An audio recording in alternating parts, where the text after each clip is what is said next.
Bonjour Philippe Corot. Bonjour Edwige. Merci de nous recevoir ici, dans vos bureaux. Vous êtes le patron de Miracle. Miracle, alors c'est miracle en anglais. J'imagine que vous avez cherché pendant très longtemps le nom de votre entreprise. Vous êtes une des licornes. Je sais que vous n'aimez pas le nom de licorne parce que vous dites que c'est un animal qui n'existe pas, c'est une chimère. Or, trop souvent, on pense que justement la tech, c'est un peu une chimère. On va mettre les pieds dans le commerce. Vous aimez beaucoup ça. Vous êtes né là-dedans. On reverra tout ça. Patron de Miracle. Miracle, c'est un des leaders des places de marché. Exactement. En fait, Miracle est le leader mondial des solutions logicielles de marketplace. Donc, c'est un métier que nous avons inventé. Avant nous, ça n'existait pas. Et aujourd'hui, on équipe nos clients avec nos solutions logicielles pour qu'ils puissent lancer leur marketplace. Ouais. Et pourtant, vous ne venez pas du tout de cet univers-là. Vous venez du commerce. Donc, vous êtes tombé dedans. Vous dites toujours, je suis un autodidacte du code parce que finalement, vous adoriez ça au lieu de faire des études. Vous avez fait ça. Mais d'abord, on est d'abord dans le quartier très chic de Paris, dans le 16e arrondissement.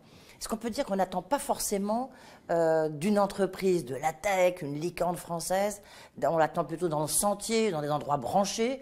Et là, on est vraiment au cœur du 16e arrondissement de Paris. Pourquoi ce choix? C'est pas très tech? Alors, je crois pas que... Enfin, Paris est tech. Donc, Paris, dans sa globalité, est devenu une ville tech.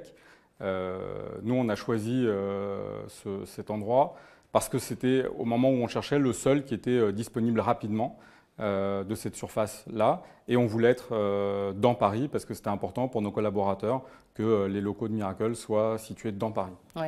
Et en plus, ici, je crois qu'il y a une histoire, c'était l'ancien siège du CNC, du Centre national du cinéma français, c'est ça? Exactement. Ouais. C'était l'ancien Et vous avez siège fait du vos CNC. débuts, au tout début, au fond, dans la cour, là, il y a une petite maison, non? Exactement. On avait nos bureaux il y a 7 ans de l'autre côté de la cour. Et on regardait ces bureaux avec envie quand on voyait ce bâtiment qui est un très beau bâtiment. Et on se disait peut-être un jour on pourra avoir nos bureaux à cet endroit-là. Et l'endroit était disponible à la location lorsqu'on cherchait nos nouveaux locaux. Et maintenant, Miracle, quoi, c'est 800 salariés, mais tout le monde n'est pas ici, hein, évidemment. Non, c'est 800 salariés dans le monde. Donc on a 800 collaborateurs qui sont répartis dans 14 pays. Et on a l'ensemble des équipes techniques qui sont basées à Paris et à Bordeaux.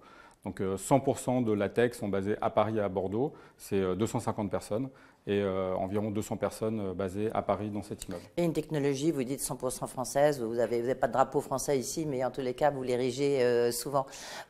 J'ai l'impression, quand je suis rentrée ici, d'être un peu rentrée dans la chambre de vos enfants, parce qu'il n'y a que des jeux, des héros des jeux vidéo, et vous êtes un adepte des jeux vidéo. Expliquez-nous un peu pourquoi, Goldorak, pourquoi c'est votre... Alors, d'abord, tout ce que vous voyez derrière sont des cadeaux qui m'ont été faits par mes collaborateurs ou par mes enfants, pour certains, qui ont été fabriqués par mes enfants. Donc, c'est des objets qui sont importants pour moi. Après, on dit la différence entre un adulte et un enfant, c'est la taille de ses jouets.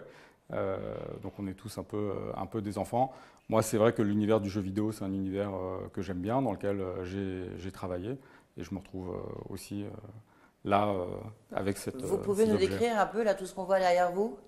Alors oui, il y a un petit peu... Il y a le coq de la French Tech, hein, je reconnais. Voilà, il y a le coq de la French Tech, tout à fait, parce qu'on n'a pas le drapeau français là, mais il y a le coq de la French Tech. Après, vous voyez, il y a un petit peu de tout, hein, je vous le disais, il y a des objets qui m'ont été offerts par des collaborateurs, des sculptures qui ont été faites par mes enfants, un Rubik's Cube. En bon geek, j'ai mon Rubik's Cube. Ce qu'on appelle une tombstone, c'est Ça, c'est pour saluer la levée de fonds que vous avez fait. Exactement. Alors, c'est celle de 2020, celle-là. Donc, c'est qui nous a apporté ce statut, entre guillemets, de licorne. Donc, elle a une symbolique forte. Une symbolique particulière pour Miracle.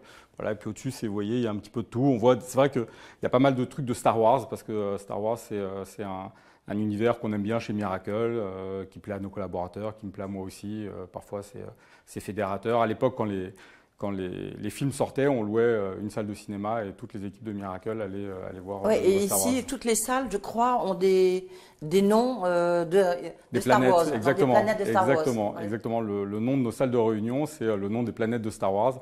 On trouvait ça plus marrant que de mettre Paris, Londres, New York ou autre. On trouvait ça plus rigolo de mettre des planètes de Star Wars, qui a un univers qui parle aussi à nos collaborateurs. Alors, on va revenir sur